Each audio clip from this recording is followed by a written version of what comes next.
So ayan, dumating na yung order ko guys ng Unilever product. So meron akong ahente na pumupunta dito para sa Unilever product. Mga sabon guys na like Tide, Ariel, Safeguard, basta product ng mga Unilever guys. So sa ahente ako kumukuha kasi minsan mas may mga pa-promo sila and mas mura kumpara sa mga grocery. So mas nakakatipid din tayo kahit papano. Ang in-order ko pala guys is Tide at saka Tide powder, Tide bar, and Downy. Pero ang dumating lang is Downy lang and yung Tide bar lang ang dumating. So wala yata silang stock ng Tide powder. So sa kanila din ako kumukuha guys ng isang sako ng Ariel. So mas maganda kasi kapag kumukuha tayo sa kanila ng isang box na mga sabon kasi mas makakamura tayo and mas malaki yung matitipid natin and mas malaki yung tutubuin natin. So alam nyo naman yan, lalo na sa mga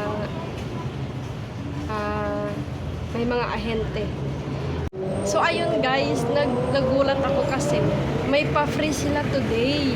Ayan may pa-free sila binigay sa akin. O di ba? Olay to. Tatlong box din to, di ba? Sayang din to guys. Pwedeng pang personal use natin or pang benta rin natin. Pwede rin i-display lang natin. Malay nyo mabenta naman, di ba? So hindi naman masama, di ba? So yan yung kagandahan din na nag-order tayo sa mga ahente kasi minsan may mga pa-free sila katulad nito. So matagal ko na itong gamit guys kasi sa isang box, dalawa yung sabon. So at saka Olay pa ha. At alam naman natin na medyo mamahalin ang Olay. So ayan. Diba? So kaya kayo mag-order na rin kayo sa mga ahente na dumadaan sa inyo kasi minsan may mga pa-free talaga silang ganito. Diba? Sayang din to guys. Pang personal use ko din to. So ayan, ang in-order ko pala is mga Tide. Ayan. Ayan. Downy. Price nito guys, try pack na Downy is 13.82. So, ang bentahan ko nito guys is 20 pesos. So, malaki yung tubo ko dito guys. Ito, Tide bar. So, mabenta din dito sa akin to guys. So, ang presyo nito is 11.57. So, ang benta ko dito guys na Jumbo Tide is 17 pesos. Kasi fast moving to sa akin dito eh. 11 daughter. May 5 pesos ako guys na tubo bawat isang item. So mabili kasi ito dito. So mas mura siya. Hindi ko alam sa iba ha, pero sa akin mas mura siya para sa akin sa ahente. So yun lang guys kasi hindi naman dumating yung ibang order ko kaya dalawang item lang yung dumating sa akin. So, yun lang and yan, nag-update lang tayo konti sa ating mga paninda. And yun guys, advice ko lang sa inyo, no?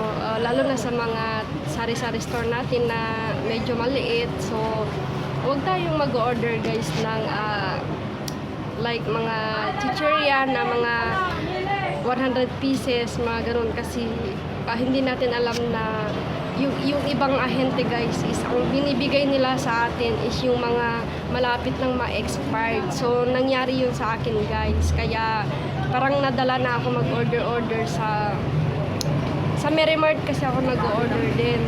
So parang nadala na ako guys kasi nakita ko na parang ang bilis ma-expired yung mga binibigay sa akin na mga items. So hindi na ako ulit kasi na-expirean ako ng isang chichirya guys. So parang nadala na ako. Okay lang siguro mag-order.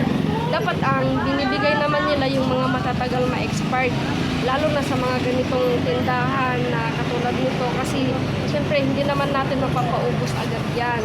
Hindi katulad kapag ka-grocery, talagang mapapaubos agad yun.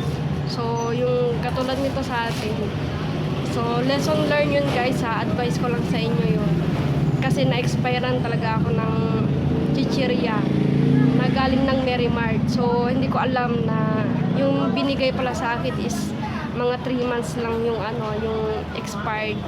So yun, continue to subscribe guys para lagi kayong updated sa aking YouTube channel. And thank you sa mga nagsusupport sa akin at sa mga nagko-comment. Thank you sa support nyo guys. Thank you. So far, meron na akong 245 subscribers. So sana madagdagan pa yun.